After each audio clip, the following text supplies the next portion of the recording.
Question number 27A आपका homework है, आप खुद करेंगे। मैं 27B करवा रहा हूँ। क्वेश्चन में लिखा है कि ए और बी पार्टनर्स हैं, उनकी कैपिटल 1,80,000 है।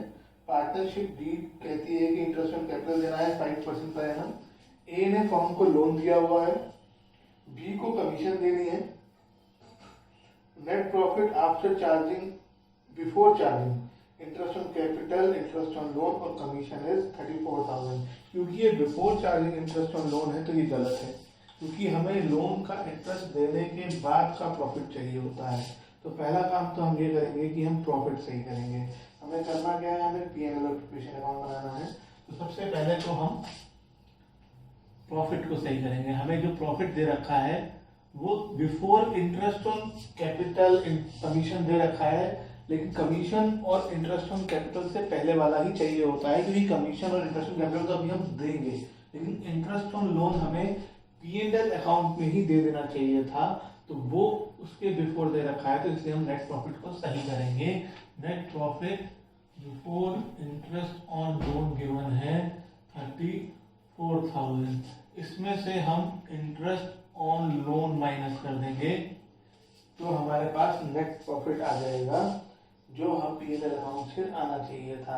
लेकिन क्वेश्चन में आपको लोन तो दे रखा है, लेकिन रेट ऑफ इंटरेस्ट नहीं दे रखा है। In case there is no agreement regarding rate of interest, rate of interest is 6% per annum. और क्योंकि क्वेश्चन में ये नहीं बताया लोन कब लिया है, तो इसका मतलब लोन पहले ले लिया गया होगा और पूरे ईयर का इंटरेस्ट लगेगा, दैट इज 3,000।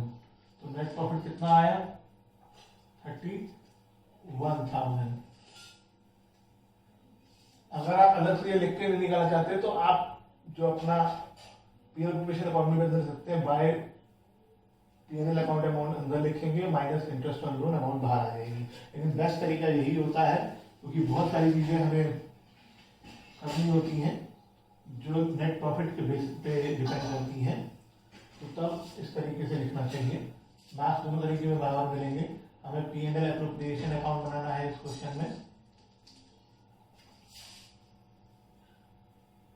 डेट इसमें भी नहीं गिवन है।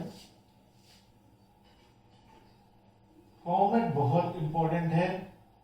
एग्जाम में, बोर्ड में एटलीस्ट 25% मार्क्स, मैक्सिमम 25% मार्क्स, अगर 6 नंबर का क्वेश्चन हो तो प्रॉपर फॉर्मेट ना करने पर 1.5 मार्क्स काटे जा सकते हैं, चाहे पूरा क्वेश्चन सही किया हो। तो इसलिए फॉर्मेट पे काम करें। सबसे पहले नेट प्रॉफिट आ जाएगा बाय पी&एल अकाउंट 31,000, तो हमने निकाला। फिर क्वेश्चन, और देखो इस क्वेश्चन में कहीं नहीं लिखा है कि कोई बात नहीं चाहिए कैपिटल के बारे में, तो कैपिटल फ्लक्चुएटिंग हुई। अब क्वेश्चन में बताया गया है कि पार्टनरशिप डीड कहती है दोनों पार्टनर्स को इंटरेस्ट ऑन कैपिटल मिलेगा, तो टू इंटरेस्ट ऑन कैपिटल्स, तो ए और बी पार्टनर्स हैं, इंटरेस्ट ऑन कैपिटल देना है 5%, तो 5,000, 4,000 सिंपली पूरी ईयर का निकल आएगा, 9,000 हो गया। फिर बताया है कि बी को कमीशन देनी है,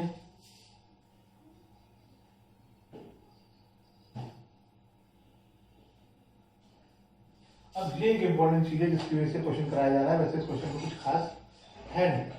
इस क्वेश्चन में क्या कहा जा रहा है कि बी को जो कमीशन मिलेगी वो 10% of net distributable profit. Distributable profit कौन सा हुआ है, जो पार्टनर्स में बांटा जाएगा, इसके भी बाद आएगा, उसका 10% हमें देना है आफ्टर चार्जिंग कमीशन। कमीशन भी देने के बाद जो प्रॉफिट बचेगा, लास्ट ईयर हमने पढ़ा था बिफोर कमीशन आफ्टर कमीशन, तो ये वही कॉन्सेप्ट है। बी को कमीशन देनी है किस प्रॉफिट पे, जो बी को कमीशन देने के बाद यहाँ बचने वाला है, जो हम यहाँ पर लिखेंगे to partners capital accounts A B,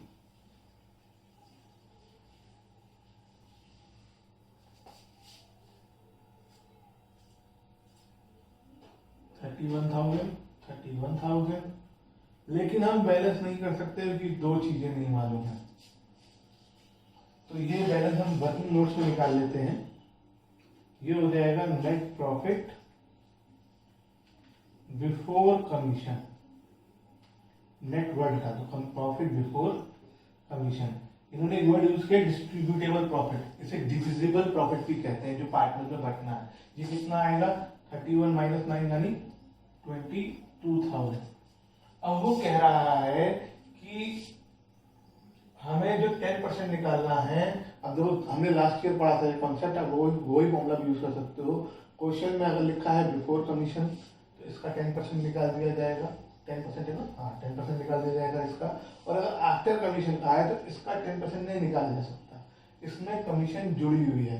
इसको करने के दो तरीके हैं, या तो आप एक्स मान के करो, दूसरा हमने लास्ट ईयर फॉर्मूला पढ़ा था उसका यूज करेंगे, कमीशन इक्वल्स टू, फॉर्मूला याद करने की जरूरत नहीं, दो ही तरीके हैं। अगर बिफोर कमीशन कहा क्वेश्चन तो इसका 10% निकल जाएगा, और आफ्टर चार्जिंग कमीशन कहा है तो जितना भी आपका रेट है अपॉन में 100 में ऐड हो जाएगा। अगर 5 है तो 5 अपॉन 100, 5 6 है तो 6 अपॉन 6, 10 है तो 10 अपॉन 100, 10 इंटू 22,000। अगर बिफोर कमीशन कहा होता तो नीचे 100 आ जाता। इसे सॉल्व कर लो, ये बी की कमीशन आ जाएगी। अब आप बैलेंस करो, बैलेंस करने की जरूरत नहीं है, 22 आप पहले बैलेंस कर चुके हो, सिर्फ ये 2000 माइनस करना बाकी है, माइनस करो। अब आप चेक भी कर सकते हो, इसका 10% ये होगा, जितना डिविजिबल प्रॉफिट है उसका 10% बी को देना है, और इसको पार्टनर में बांट देना है। क्वेश्चन में कोई रेशो नहीं दे रखी है, जब क्वेश्चन में रेशो ना हो तो प्रॉफिट सभी पार्टनर में इक्वली बढ़ जाता है। तो इस क्वेश्चन में इंपॉर्टेंट थी ये कमीशन कैलकुलेट करना। आफ्टर चार्जिंग लिखा है या बिफोर चार्जिंग लिखा है, ये बहुत छोटा सा क्वेश्चन था।